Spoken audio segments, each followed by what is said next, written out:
Hey, what's up, all you YouTubers?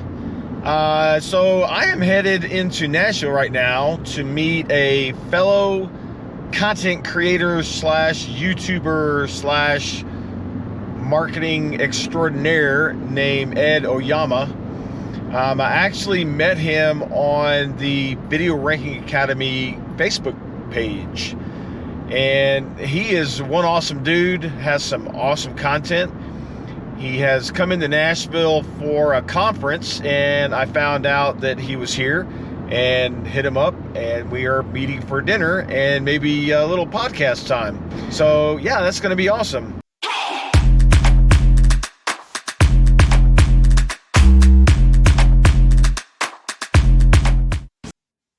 Welcome to United We Stand, Divided We podcast. I'm Lionel in Toronto, Canada. Toronto, Ontario, Canada to be exact. However, my partner is on a remote location, so I'll let him introduce himself and a special guest. Go for it. Well, as always, I am Robert, and I'm actually coming live from Nashville, from the beautiful Millennium Maxwell Hotel, which apparently is actually based off the Maxwell Coffee brand. Yeah, Maxwell Did not know House. that. Maxwell House. So, Didn't know my that. awesome guest with me tonight is Ed Oyama. He is a entrepreneur, content creator, marketing extraordinaire that I met through Video Ranking Academy. And he's just an awesome dude. We've had a great time doing some chit chat, had some dinner. And so I appreciate you coming on and kind of being a part of this. No, it's an honor to be on the show. Super hyped to be here. Let's go. Welcome aboard. Welcome. Good to meet you, man. So one thing I just kind of wanted you to tell the viewers, I think it's important. A lot of people don't understand the whole side of marketing, content creation, and what really spawned your whole dive back into YouTube. Because I know part of your story is your channel was dormant and then you decided to spawn it back up. So just briefly, like, what actually caused you to want to get back into the whole YouTube scene? Oh, that's a cool question. So for me, by the way, what's up? I'm Ed Oyama. I'm from Los Angeles, but I came into Robert's part of the world, a little town called Nashville. Actually, pretty big town, pretty cool. And he came and picked me up from a thing. I'm here for a conference, took me to my hotel. We got some dinner, got to catch up. It was great. And YouTube, man, I took a long time off because I just couldn't figure it out for what my business is about. And actually, I didn't even figure out what my business was, honestly, at that point. I started off as a website designer. My background is I worked in a Christian nonprofit for about 15 years, maybe more, 17 actually. It was a long time, basically, after I graduated from college. I was helping out with college Bible studies. I ended up overseas directing an English camp. I started off as an English teacher, then I became a teacher team leader and a director of English teachers. Then I became a director of an English camp living in this country called Kyrgyzstan, which is just west of China, a couple countries north of Pakistan, the more famous stands, right? But yeah, I learned a lot about marketing because the funniest thing is we figured out how to be the best English camp in the country. I honestly believe we were. And even if you would say we weren't and you were in that country, you would admit that we're in the top 3 for sure, probably top 2. But I think we really were the most fun, the most affordably priced, and the one that actually brought in legit teachers from English-speaking countries. And we spoke with no accent, so we were great. And the funniest thing, people don't just walk up to your door and want to sign up for classes, even if you're the number 1 in your country. It's funny. You got to market. We got to put ourselves out there. Yeah. Big facts, right? And that was my hard education in marketing. But I learned, and I didn't even call it marketing back then. I called it getting students to come to our classes. That's what I called it back in the day. Because otherwise... Right, our volunteers from home, because they'd send these great college volunteers from UCLA, USC every summer. Well, they wouldn't have any kids to teach if I didn't do the work of getting the kids into the class, getting them registered, letting them find out about the program and all that. I started a YouTube channel though, and I didn't know really what skills from my past life were actually that useful. I would say I had a hunch, but I didn't really have it all figured out. So the problems were this. I didn't know what to say and I didn't know how to deliver it on video, and that's kind of a big problem on YouTube. So I was getting like 5 views, 1 view, no views, and it was, it's kind of a stab in the heart, if you know what I mean. Very discouraging. You put your work into it, you're doing the work, and you don't get nothing back in return. So I figured, you know what, Instagram is popping off right now. I'm going to do a 30-day challenge and see what happens with this, this random Instagram account that I found. Someone recommended me. I really liked it. And I was getting 10,000 views. So I'm like, why YouTube? Who cares? Like, it's searchable, but no one finds me anyway. So let me take a long time and hang out on Instagram. Well, lo and behold, Instagram algorithm has changed. In 2022, it was super nice if you knew how to make a vertical video, because they're trying to compete with TikTok, so you got crazy reach. And what happened is they slowly dialed that down until I'm putting a lot of work into a video on Instagram, like half an hour or an hour into a 10-second, 30-second thing, right? And then I realized, wait, I know what I'm talking about now. It's been 2 years. It's 2024. I've got clients now. It's like I'm accepted in the Chamber of Commerce and stuff. The people in the community love the workshops that I'm doing. I've learned, because I learned how to run a good workshop the hard way. But I figured it out. And then it's like, wait, what if I delivered it a different way? Because there's this vlogger. You guys watch vlogs? I watch vlogs from time to time. I do. Yeah. Okay, I've started more. Yeah. I was a super big fan of Casey Neistat in 2016. Yeah. He was one of the first. He was one of the first ones I was watching. Yeah. Exactly. Yeah. Especially for us, like millennial, Gen X. Like, he's an OG. Yeah. I don't know what the kids watch these days. I'm watching the kid vloggers, like the Gen Zs and the Gen Alphas. I'm like, whoo, drink less coffee, folks. Man, what you talking about, Will? This kind of thing. But I watched Casey, but I think that's not for me. It's so complicated. But then I heard about this new vlogger called Sam Sulik, because one of my clients was in CrossFit, and he's a fitness vlogger. And bro just turns on his camera in his car, totally not aesthetic, clips his mic to his hat. Like, what are you doing? Yeah. Streams for 30 minutes, barely any edit, super rambly, and he hits 1 million subs. I gotta say, on the one hand, I don't understand it, but on the other hand, I kind of do. I fancy myself a photographer, not a professional photographer, but a photographer nonetheless. And I've had a lot of very expensive equipment in the past. I mean, this is my camera now. Okay. But that said, I of course watched a lot of photographers on YouTube and other platforms, but mainly YouTube. I'm shouting because of the people behind you, as if I can't hear myself, but it's weird. Instinct. Anyways, one of the guys, and it turns out he was from Toronto, and I didn't even know that. But he basically just took his camera on his hand or in a selfie stick and walked around vlogging about photography without taking a single freaking picture. And he had about 300,000 subscribers at the time. Yeah, I know. Eh? I think it's a reactionary movement. At least this is what I've heard, and I believe it. It's like we've seen so many polished, well-produced videos, and YouTube, it's not network TV, and I think it's not cable TV. It's individual creators, and when individual creators, I feel like when we lean in, right. I mean, it's cool. Don't get me wrong, it's awesome. Like, I love your guys' studio setups. We're here at the Maxwell House. We got crowd noise. We got what's going on? People drinking Maxwell House coffee up in here. It's loud at 9 a.m. 8:30. Being our highest rated video ever. Probably. Let's go. Let's do it.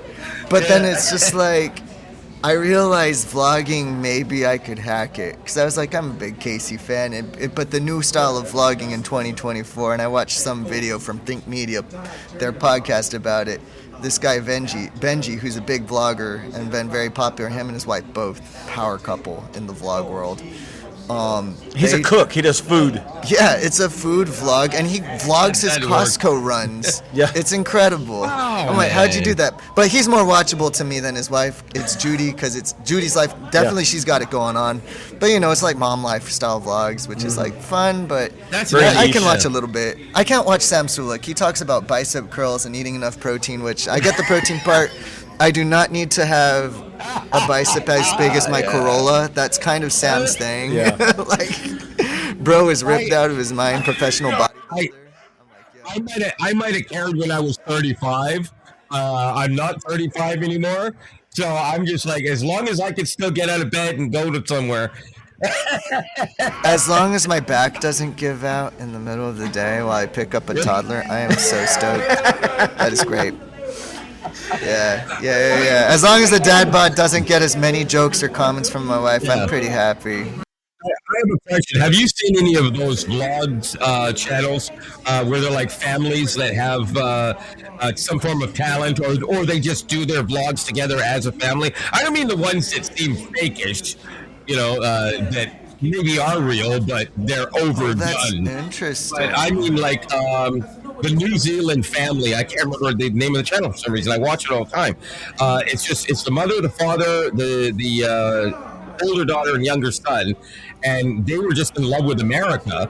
So they would talk about everything American that they could, and people would send them food and gifts and stuff, and sometimes label them specifically for the mom, the dad, or the brother or the sister.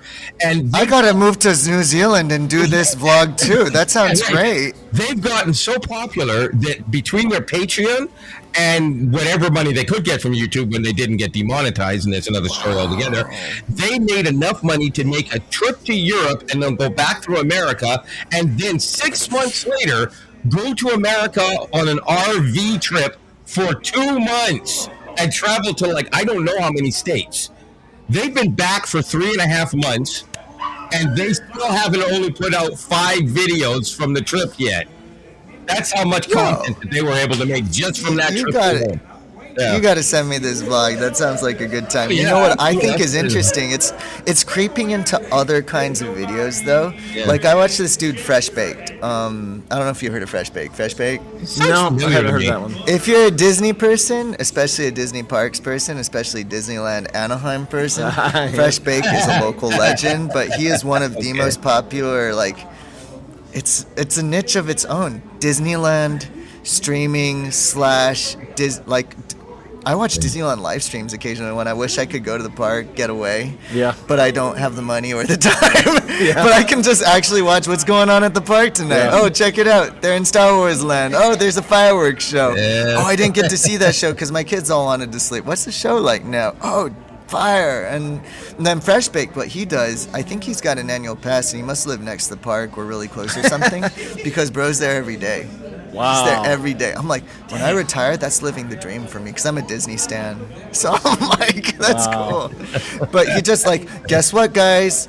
Tiana's Adventure is one day closer to opening. That's literally like a vlog of his. And you can see now the test logs going down the hill. I'm like, I'm so weirded out but fascinated and kind of wait, what happens next? And he's like, let me show you the line queue. I'm like, oh, the lines are an experience at Disneyland because they design it and stuff. So I'm like, show me the line. Yeah. I can't believe I watch this stuff, but I do, and it's like he's carrying around the same camera that I do, the Osmo 3. Oh yeah. And it takes beautiful video, wide angle. Yeah. It's super clear, super gorgeous, and I don't know, it's not like being at Disneyland, but it's kind of like being at Disneyland. It's the funniest thing in the world. Well, that's what this kind of does, though. It allows us to live vicariously through others. True. In a lot of ways, because I watch things like that, too. It's like, oh, my gosh, I wish I could travel there. And then when I do travel there, it's like, oh, my gosh, I remember watching this in the video, So, yeah, 100%.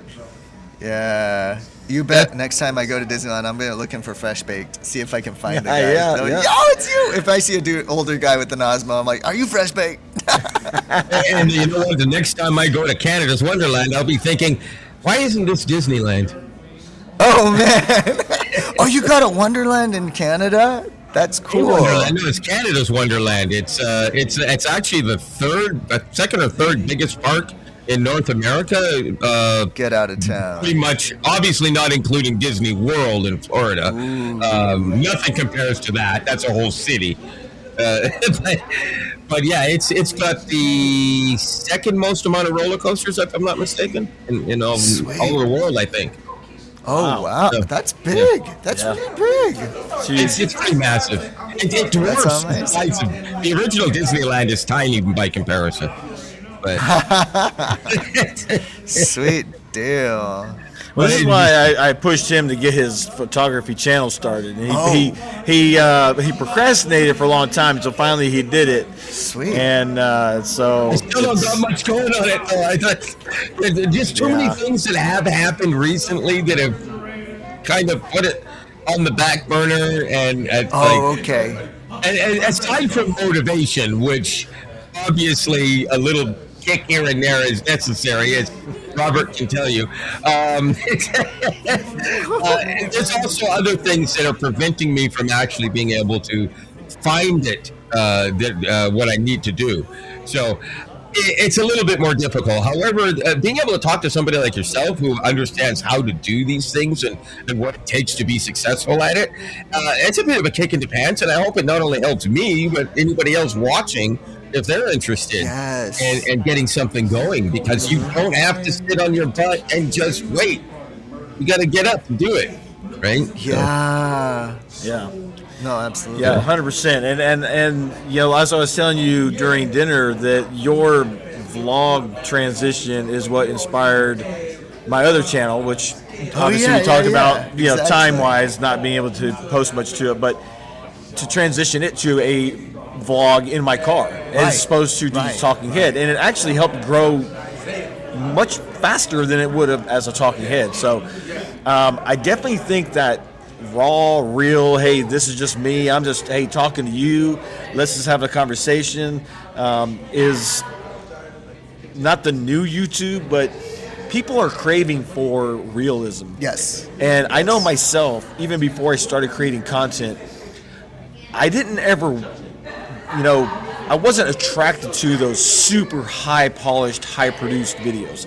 Yeah. I wanted to see Ed just talk about a device, right? I want to see Lionel just talk about a camera, or you know, I just wanted to see the real people talking about real things and real stuff and real situations, and not all this hyper produced stuff that I'm thinking like, okay, you got $50,000 worth of equipment, right? And you're telling me to go do this, but you know I can't do that because I don't have $50,000 worth of equipment. Yeah. So I think it's a really neat guerrilla videography aspect to it right now, because the camera on this is an iPhone 14. It's not the newest, but heck, if I had pulled out my iPhone X, which is now kind of old, or my iPhone 6, right? That's still a better camera. Like that would have been, I don't know, a $10,000 camera 10 years prior to the iPhone 6, right? Like I had a 1 megapixel something. I thought it was the coolest thing in 2001 maybe, not even 1999. I couldn't afford no digital camera in 1999, right? But 2003, I think I got my first digital camera. My iPhone 6 is like only like 100 times better than that, and it's an iPhone 6, right? Yeah. And the Gen A kids, they're bringing that back as a whole aesthetic now. They'll go on eBay and buy 1 megapixel, 3 megapixel cameras, and they'll shoot videos, or they'll go to Goodwill and buy a camcorder, shoot a video, do a really crappy transfer to digital, and it's a whole vibe on its own. So it's just funny how everyone has the toolkit now on their smartphone. You can shoot, edit, and distribute all on the phone. I can't believe, as you mentioned that, I'm going to share something with you that's completely related to what you're talking about. Because remember what I said, as a photographer, now I have to use my phone. The last 2 days, because it's fall, and it's the first time in about 7 years in Toronto that we've actually had a season of leaves. Wait, what? Changing colors. No! They would just go yellow and fall off within 3 days. Or in the case of last year, they fell off while they were still green. We got nothing for like 7 years. This year, we're getting red and yellow and orange and turquoise. No, I'm kidding, not turquoise leaves. You got some legit colors, though. I went out yesterday, if I could get this done properly. Oh, there we go. I'm going to share this. Do I still have to push a button? I still have to push a button. Show on stream. Show on stream. Okay. Yo. There we go. I took this photo with my Pixel 9 Pro XL, and Dude, the only processing done, because I did take the raw file and put it into Lightroom, it took me less than 12 seconds to edit this photo to give it these exact colors. insanity. This is technically the most perfect photo I've ever shot in my life, and I've shot with thousands of dollars worth of camera equipment. Wow. When I say that, I mean, I don't have a great eye for this type of photography, but as I was sitting there on the beach feeling all peaceful because it's 25 degrees in late October in Canada. Beautiful. Celsius. I hear that. Yeah. 8 or 79 degrees Fahrenheit, something along that. Somewhere along there. So that's very warm for late October in Canada, anywhere, even Toronto. Oh, yeah. The thing about this is, let me just go over to here. This is the original. I'm sorry, that's the original photo. Okay. And that's when I looked at it, I thought, that looks pretty nice. But when it's like this, you could see how the natural fall off behind this rock and how it's not like that, right? Because that's the size of the sensor in the phone. And then when I edit it, the colors pop. And That's gorgeous. Absolutely love it. Let me. Man. Well, actually, you know what? What the heck? I'm going to show you one more. Do it. I love it. Here we go. Look at that. There's it. A squirrel in action. Wait a Even minute. your squirrels are exotic in Canada. We don't have dark squirrels in California. This is where the phone. Yeah, this is where the phone. And it's shooting 50 megapixels, and on the Pixel phone, when you shoot the 50 megapixels. What is Yes, this it thing? does. Shoot, this is an iPhone. What is it? And well, that's an older one. To be fair, it's not 12. 50. It's 12, Yeah. maybe 13. Yeah. Okay. But when you shoot in 50 megapixel mode, there is a little bit of a quick delay, even in bright sunlight, because it's doing a different type of processing, and it's doing it incredibly fast. But it's still like click. So to catch a squirrel actually in motion, none of his paws are touching the ground at that point. It's hard to tell because of the leaves. I see. Yeah. So he was actually up in the air. And just to get this, this is the fit. I think this is the one I want to show you. That is me taking a picture of myself. That's natural portrait mode, no natural blur. Natural. Well, you get a natural blur on the Pixel. This is not software. Yeah, and this is not. Apple. If I do that with the zoom camera, this is what happens with the 5x zoom camera. Holding it myself. Cool. Well, ironically, it was funny because when we were at dinner, I had our waitress take a picture of us. Yeah. And she actually did a fantastic job. I'll share the pictures with you later. And I'm like, "Whoa, that's dope! You did the portrait." She's like, "Yeah." She's like, "Is that a Pixel?" And what she asked me, I thought, "Oh, Sean," I thought, "Oh, Lionel would be so proud of you right now." And I said, "No, it's a Samsung." He hates on the picture. I was like, "Oh, I would hate on it too." That's not a good play on customer support. But it's the picture on my Samsung looks dope. You'll see when you get it. But she automatically related that to the Pixel because she knows how good of a camera these phones have now. You know? Yeah. Yeah, it's funny that you don't hear as much of that for Samsung phones, but they do take fantastic pictures. Well, Ed, what you don't know is his streaming camera is a Pixel 8 Pro. Really? Really? Yeah. That's incredible. It is. And you know what? I'll tell you, this actually does do a better job, but this is my phone. I don't want this one over there. I want it in my hand. I hear that. That's a Pixel 8 Pro that's doing yeah. Okay, so honest confession, I've been an Android user most of my life, but I only converted to Apple around iPhone 6-ish, and it was a secondhand iPhone 6. I just like that the thing didn't crash because I was buying these cheap Chinese, reputable. It was the Xiaomi brand, which apparently has no standing at all. Xiaomi makes good phones, right? So I bought some Xiaomis while I was in China. But like, yeah, they would last about 2 years each, and I was kind of sad about that. And then I bought an iPhone 6, and it'd been my bro's phone for like 5 years or something, and it lasted me another 2 just fine. So I was like, how about that? And I was all jazzed about the camera because Apple, they're the hype machine, right? Like they're really good at the marketing. Marketing, yeah, they're genius. Their ads are beautiful. Somehow it just feels very, I don't know, it's punchy compared to what Google doesn't know how to make an ad. I don't think they know how to make an ad. Don't get me wrong, they've made a few good ones. Sure. Stick to it, and they're not consistent. Oh yeah, and I watched Google's event, their live event where they revealed all their cool stuff. It was cool, but their guy I don't know if it was Sudeep doing it, but like you look at Tim Cook, who is not as good at this as Steve Jobs, but Tim crushes it compared to the Google guys. I'm like, but you guys are making great stuff at Google. I mean, I use everything else. I got my MacBook, but I'm using Chrome, man. Like, I'm using Gmail. I refuse to go the Apple browser and the Apple email. Like, I'm a man of mixed emotions about the platforms. Yeah. But that camera is fire. Yeah, well, it's good. Yeah, this is how good Apple is. How good Apple is at marketing.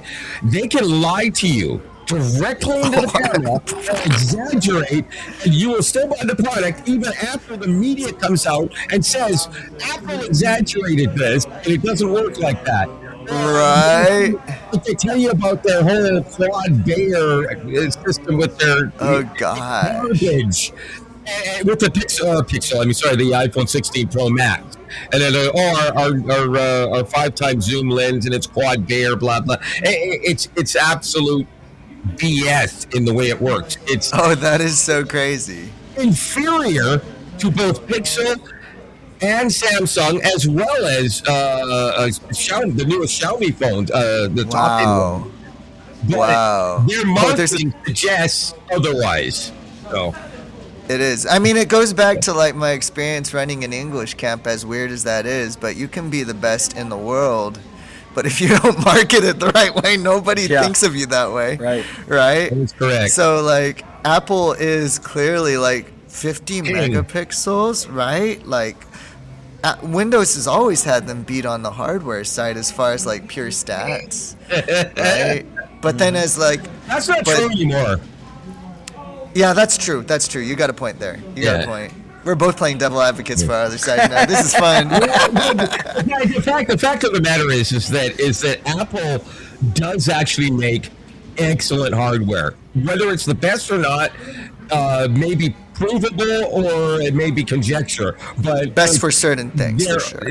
Yeah, and to some people it is, and that's fine. But the thing is that since they went to the M chips, that's where it changed.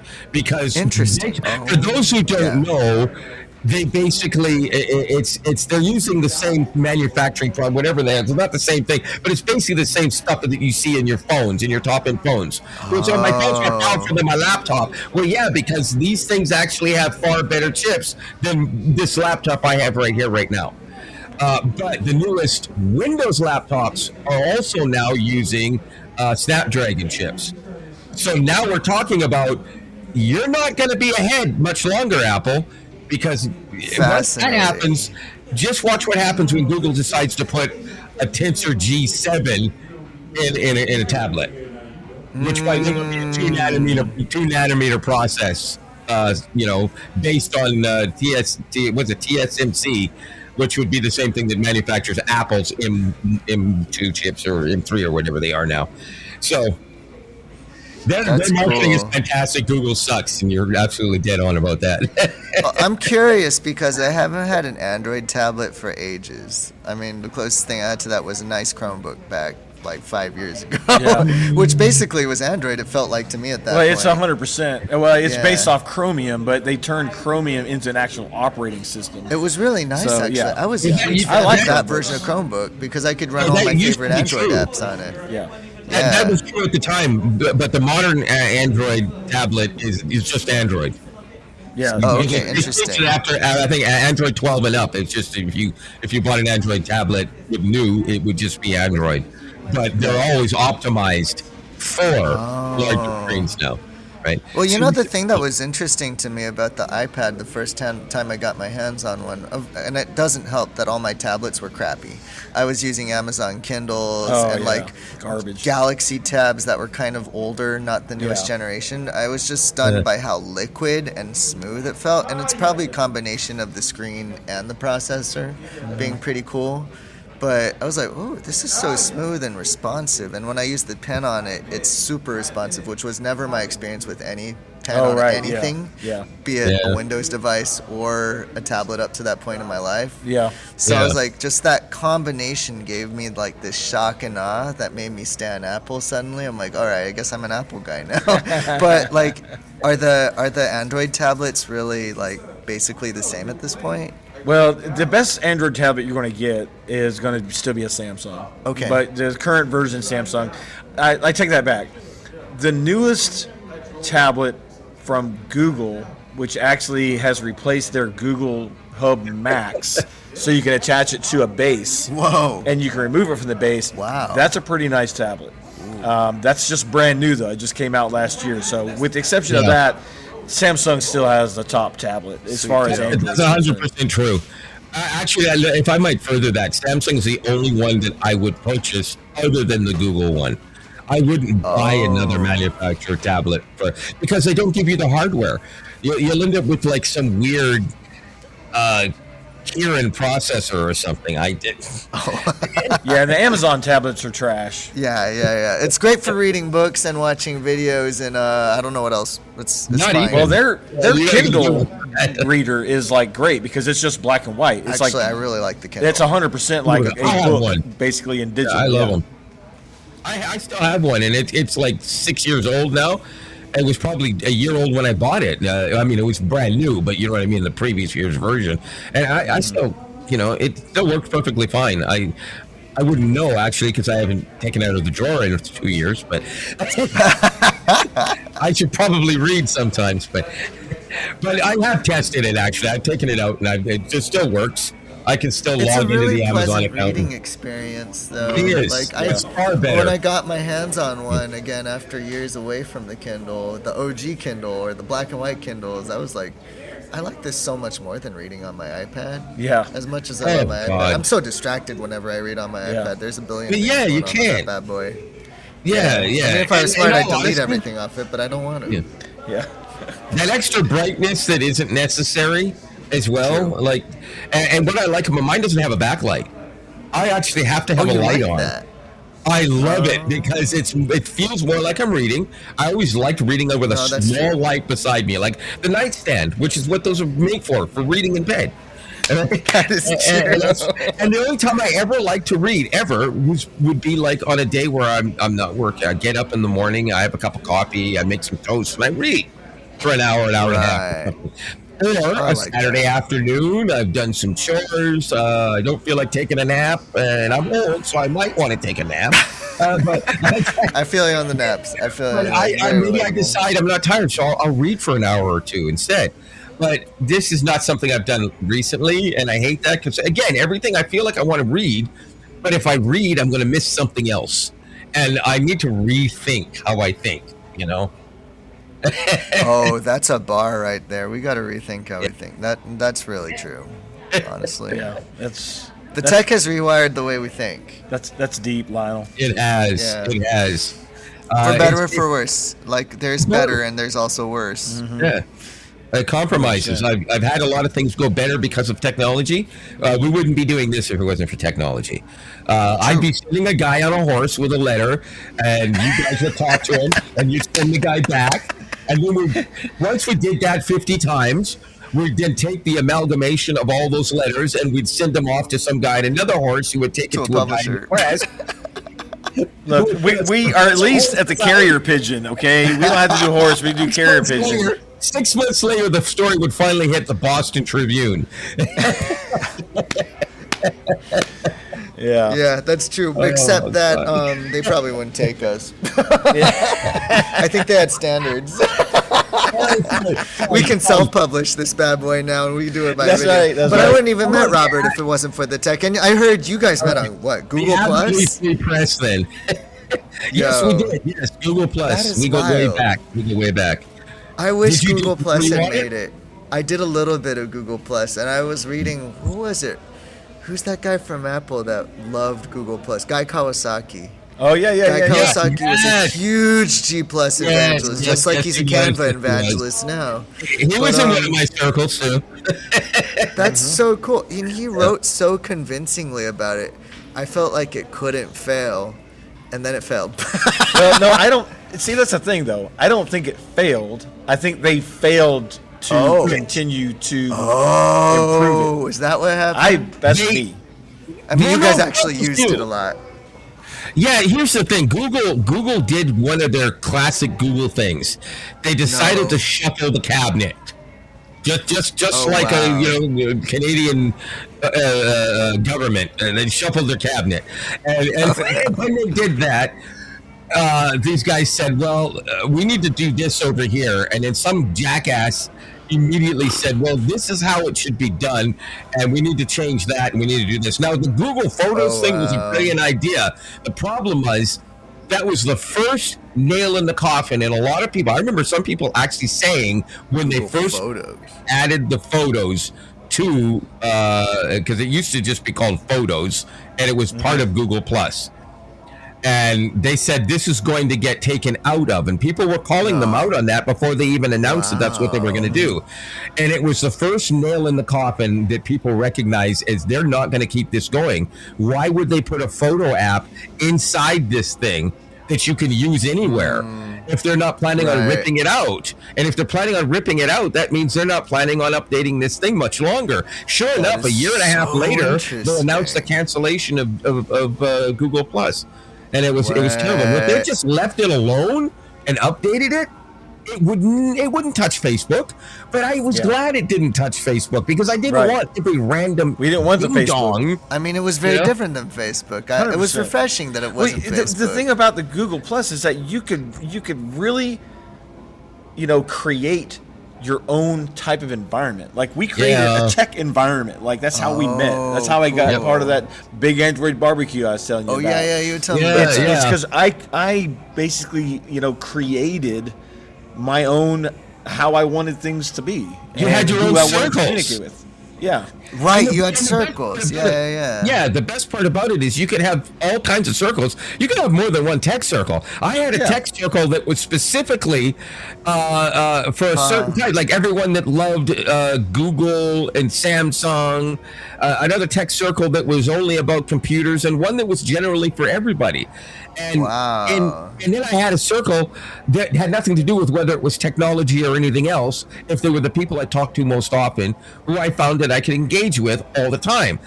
And why do I can't remember his name again? This is the second week in a row. I was going to bring him up, and I'm talking about with the website they did the Techers, yeah. Tech Harris, yeah. Anyways, him. Robert, there was a few other people that actually several people that I had in my main circle, and we talked a lot more often. So as this started to die down, there were several of us, including this fruit fly here, that wanted to remain in contact when this thing died. So we all tried to find ways to talk to each other. In the case of Robert and a few others, it was Facebook, and so we stayed in contact.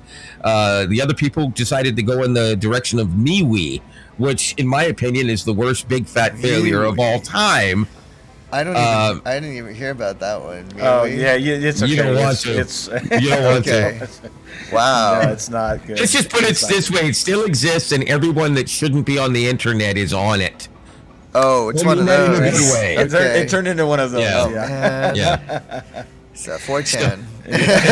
Yeah. Yes. Yeah. It's very insane. Gee, wow. Yeah. Bummer. But yeah, so I mean, the thing is, like we were talking though, that social media and now YouTube is turning out to be the same way in that it's cultivating a community that you can build your own type of community. Oh yeah. So you're in my community, he's in my community. These think media people are in the community, Right. and I can hone in on that, right? Yeah. And Yeah. so you build, and that's what all YouTube is all about. That's what Sean Cannell talks about all the time is community. community. No, And for you real. know, like what you know, my viewers are part of my community, whether I interact with them or not. Yeah. But they're part of the community. Absolutely. So you know, Yeah. it's a whole different kind of sphere of engagement, and it just I don't know. I dig it. I think it's cool. No, it's really cool. It really is. I feel like it's funny because when I used to talk about, I don't know, good marketing practices, how to use social media, that sort of thing, I thought of myself as social media or video or marketing for beginners, because I realized that was an angle that doesn't get enough creative stuff about. There's like all your Hermosies, and Yeah. then there's like your super pro people making great content, but where is it for like the total beginner who I'm meeting at the Chamber of Commerce every Wednesday? Right, Like yeah. they're like, wait, what's the difference between Facebook and Instagram? And to find someone that won't judge them but give them an honest answer, oh, I'm glad you asked. So Facebook's kind of like a big community bulletin board of sorts, or a family barbecue vibes wise. But yeah, and you just give little simple explanations, and suddenly they feel like they get Yeah. it. And I'm like, oh, and I can do that. But then I didn't realize I could bring so much of my personality on it, and rather than shooting myself in the foot with my real personality, like, which is what I thought it would be. It was really what I thought it would be. Is the weirdest thing. So I just I deliver the information in a very calm and normal, what I thought is normal kind of way, and it gets nobody to care. My first video is like, "Hi, I'm Robert. I'm going to review this camera today." Yeah, right. I hear that completely. The funny thing that for my channel is there were 2 videos that were breakout videos in the summer, because I had like 35 subscribers for the longest time. But I was excited about the vlog idea, because I'm like, at least it's fun for me again. I don't care as much if it's fun for anyone else, but I know for a very small subset of people that know me in real life from the Chamber of Commerce, this will be their jam. This will be helpful for them. It's like, cool. If I'm only a local channel, I've learned from Instagram, I don't need a lot of followers to actually get a client. I could get a client with 1 follower if I chose the right person, if they follow me, right? So it's cool. So I was like pretty chill with my 38 subs, 40 subs. This is fine. Wow, I got 100 views with 40 subs. That's actually really cool. That's 2x my subs. I don't know how that happened, except the algorithm showed me a little favor. Good. And then I made a video about the Osmo 3, but I put more of me into it, a little bit more. And that worked, That's right? cool. It worked, yeah. And then I shot one with Deadpool, which Robert really liked, and I think that's how we became friends a little bit more. Yeah. Yeah, because I went to watch Deadpool and Wolverine, and I just sort of vlogged it. I don't know what I'm doing at this point, too. I didn't shoot it right. I'm like Somebody send me dark. the link to that video. I want to see it. Oh gosh, yeah. But then the funny thing was, like, I wasn't sure what to do anymore, because I'm like, wow, that one video got 2K views, and now I'm overthinking every move. Yeah. And I'm like, okay, great. Yeah. How do I get that ever again? And I'm overthinking it to the point where I'm just pissed off at myself. And I just made a very yelly kind of video, and honestly was yelling at myself. Like, are you too busy to make content? Oh, heck yes, you are. There's a billion reasons why you're too busy, man. You're a dad, you got a job, you got this, you're the driver, you got this. People are telling you to do stuff. You probably should be sleeping more. I And think yeah, I saw you're that way just too today. busy. Yeah. Like, yeah, you are yeah. way too busy for this crap, unless you make it so simple that you can't Yeah. not do And, it. and I'm in the back going, "Preach it, brother." And it was funny because I just came with my genuine self-rage that day. I was yelling at myself, but I'm yelling at the Osmo, and then I'm like, cool. Well, that was weird, but I wonder. Very therapeutic. But I don't really care what my people think at this point. I just need to upload something because it's been a little while. I upload and suddenly it just takes off like a rocket. I'm like, wait, what the heck? And everyone's like, exactly, preacher, brother. Like, yo, I feel you. Genuine. I feel that. And I'm like, wait, what? It was funny, and I was like, that was the most genuine.